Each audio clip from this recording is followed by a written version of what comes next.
오늘은 요담과 또 아하스에 대한 이야기를 이렇게 보도록 하겠는데요. 요담의 아버지인 우시야는 처음에 하나님의 도우심으로 인해서 강성해졌었죠. 그런데 마음이 교만해 가지고 결국 악을 행하여 나병에 걸리게 되고 그로 인해서 죽게 됩니다. 그 이후에 요담이 왕이 돼요. 요담의 이름의 뜻은 여호와는 정직하시다, 여호와는 완전하시다 라는 그런 의미가 있습니다. 그러니까 그 이름에 걸맞게 오늘 우리가 읽은 요담에 대한 이야기를 보면 하나님이 이렇게 평가하셔요. 27장 2절 전반부에 보니까 요담이 그의 아버지 우시야의 모든 행위대로 여호와 보시기에 정직하게 행했다. 또 27장 6절 전반부에 보면 요담이 그의 하나님 여호와 앞에서 바른 길을 걸었다 라고 하나님이 평가를 하십니다.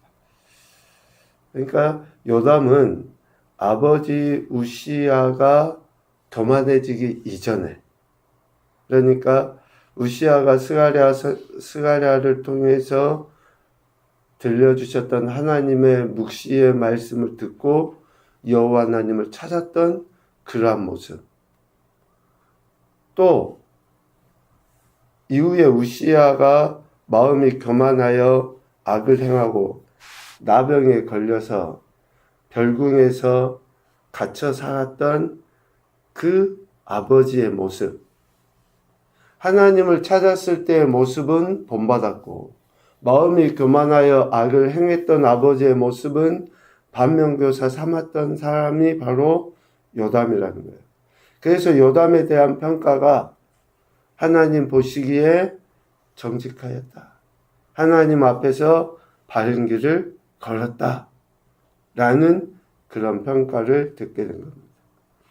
이러한 요담에 대해 하나님이 주신 은혜가 6절 하반부죠. 점점 강화해졌더라. 여호와의 전 윗문도 건축하고 오벨 성벽을 많이 증축하고 유다의 산중의 여러 성읍들을 건축해서 나라를 견고하게 해갈 수 있도록 하나님께서 은혜를 주시죠. 그리고 암몬 자손의 왕과 더불어 싸워서 그들을 이기고 그들로 조공을 받는 이러한 그 강인함이 요담 시대에 이루어졌다라는 거예요. 그러니까 우시야의 모습, 좋은 모습과 좋지 아니하는 모습을 잘 분별했던 왕이 요담 왕이라고 할 수 있죠. 이런 요담이 죽고 나니 이제 그의 아들이 왕이 되는데 아하스가 왕이 됩니다. 27장 9절에 아하스의 이름의 뜻은 여호와께서 붙잡으셨다 라는 이름이에요. 여호와께서 붙잡으셨다 라는 이름의 아하스가 대신하여 왕이 되는데 이름과는 정반대되는 그러한 행태, 어쩌보면 남유다에서 가장 악한 왕으로 평가받을 수 있는 사람이 오늘 아하스입니다. 28장 6절에 보면 이는 그의 조상들의 하나님 여호와를 버렸습니다. 그러니까 아하스에 대한 평가를 한마디로 이야기하면 하나님을 버려버린 거예요. 하나님을 붙잡지 않은 사람이 아하스 왕이다. 1절 하반부부터 4절까지 쭉 그 이야기를 하고 있어요. 꼭 북이스라엘의 왕들, 즉 여로보암 1세의 길로 갔던 왕들의 모습과 똑같은 행태를 남유다의 왕인 아하스가 보이는 거예요. 조상 다윗과 같이 아니하여 여호와 보시기에 정직하게 행하지 아니하고 이스라엘 왕들의 길로 행하여, 북이스라엘이죠. 바알들의 우상을 부어 만들고 쭉 이렇게 하나님이 아닌, 하나님이 싫어하는 그러한 행태의 일들을 아하스가 저지른 거죠. 그 결과 어떻게 됩니까? 5절에 보면 그러므로 그의 하나님 여호와께서 아하스를 아람 왕의 손에 넘기시며, 아람 왕의 손에 넘겨서 많은 유다 백성들이 사로잡혀 가죠. 그리고 또 이스라엘 왕의 손에 넘기시며, 북이스라엘 왕의 손에 넘겨서 크게 살육을 당하게 돼요.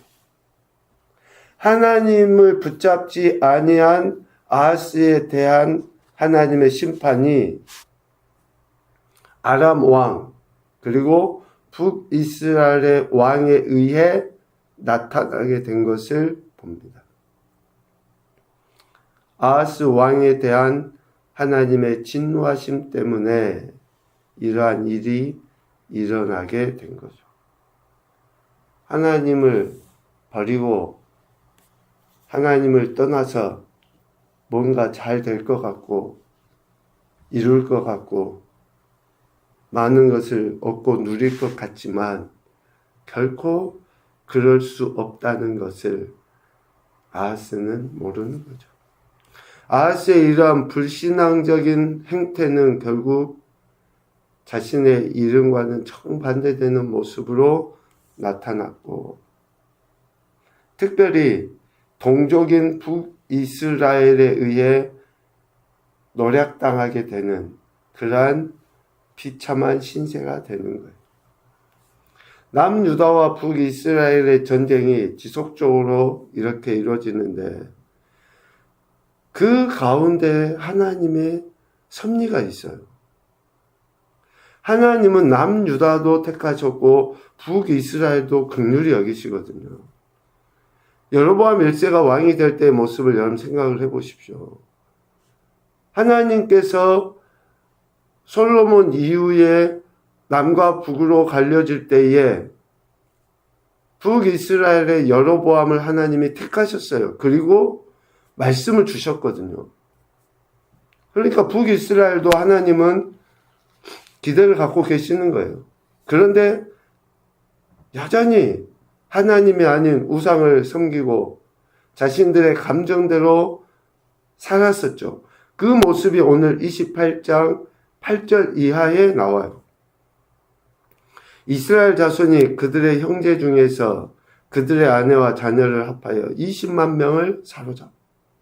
그러니까 남유다 백성들의 사람들을 20만 명이나 사로잡아가고 그들의 재물을 많이 노략해서 사마리아, 즉 북이스라엘로 가져가 버려요. 그럴 때에 북이스라엘에 있던 여호와의 선지자 오뎃이 이야기를 합니다. 그가 사마리아로 돌아오는 군대를 영접하고 그들에게 이르되, 9절입니다. 너희 조상의 하나님 여호와께서 유다에게 진노하셨으므로 너희 손에 넘기셨거늘.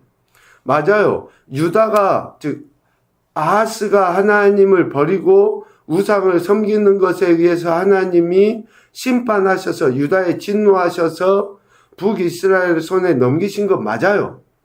그런데 9절 말미에 너희의 노기가 충천하여 살육하고, 어때요?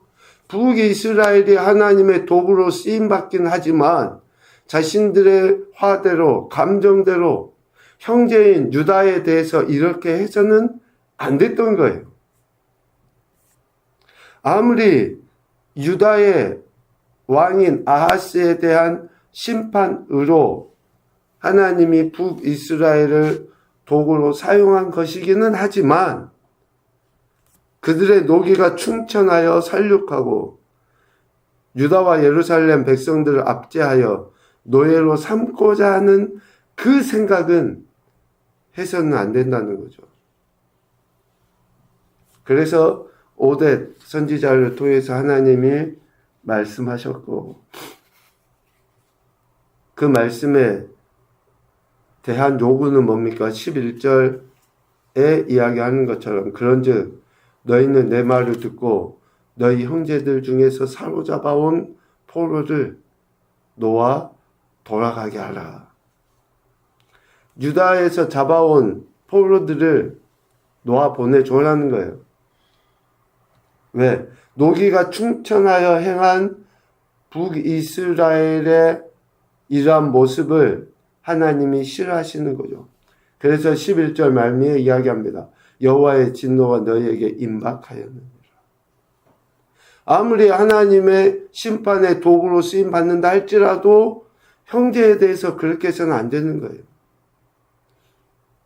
우리가 선지서들을 많이 보지만 결국은 뭡니까? 북이스라엘이나 남유다에 대한 하나님의 심판이에요. 이방 나라들을 통해서. 그런데 그 이방 나라들이 하나님의 심판의 도구로 쓰임받지만 결국은 선지자들을 통해 선포하신 말씀이 뭡니까? 그들에 대한 심판, 이방 나라들에 대한 심판을 하나님은 말씀하셔요. 지금 그 이야기와 동일한 맥락에서 말씀을 하고 있는 거죠. 아무리 범죄한 유다라 할지라도 하나님의 택함을 받은 백성이고 또 북이스라엘이 하나님의 도구로 쓰임받는다 할지라도 노기라고 하는 자신들의 감정대로 살육하는 행동을 하나님께서는 용납하지 않는다는 거예요. 그래서 누구든지 겸손하게 하나님 앞에 하나님 말씀에 대한 그런 태도를 하나님은 한결같이 요구하셔요. 감정대로도 안 되고 또 자기에게 주어진 그 역량 이상의 것을 해서도 안 되고 소위 월권이라고 이야기하잖아요. 우시아에 대한 이야기를 우리가 봤지 않습니까? 한 가지 27장에서 짚고 넘어가지 않는 부분이 있는데 요담이 우시아의 그러한 행태들을 본받기도 하고 본받지 아니하기도 했잖아요. 아버지 우시아가 제사장의 역할까지 하려고 했던 것에 대한 하나님의 심판이 얼마나 요담에게 강력하게 박혀 있었냐면 27장 2절 말씀을 보면 여호와 보시기에 정직하게 행하였으나 여호와의 성전에는 들어가지 아니하였다. 성전에 들락날락 하면서 혹여나 자신도 제사장의 역할을 하고 싶은 마음이 들까봐 아예 성전 자체에 들어가지 않았어요. 그러니까 우리 인간을 넘어뜨리려 하는 그 뿌리 깊은 그 교만함, 하나님의 자리에 앉고 싶어하는. 그러니까 지금 어쩌면 28장에 나와 있는 북이스라엘 자손들도 마찬가지예요. 하나님의 도구로 쓰임받는 저들이 하나님의 자리에까지 앉으려고 하는 그 마음의 행태가 노기로 나타난 거고 그 분으로 나타난 거고 그러한 분, 노기, 화를 하나님은 용납하지 않으신 거죠.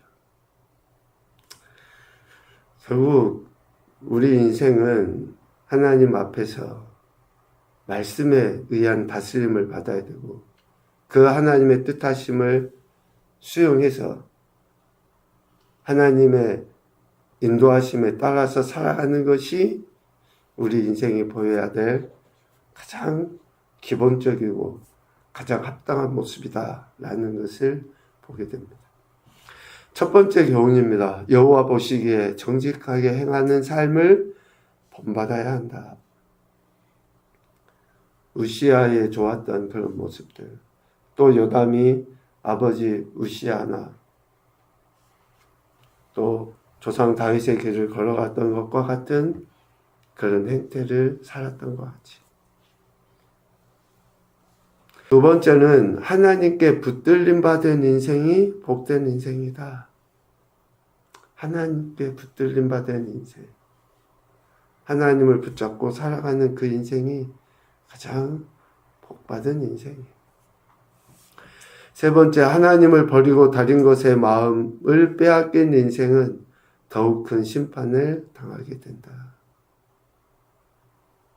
마음을 빼앗기지 않도록 마음이 오직 하나님께 굴복되어서 하나님의 인도하심대로 살도록 살아가기 위한 그러한 태도들이 반드시 필요하다라는 것입니다. 오늘 요담과 아하스에 대한 이야기를 우리가 잘 생각하면서 하나님께 붙들린 인생으로서 하나님의 영광과 기뻐하신 뜻을 어떻게 하면 이루어가야 할지를 묵상하고 고민하는 대로 또 삶의 현장에서 그렇게 살아낼 수 있기를 주님의 이름으로 축복합니다. 아멘.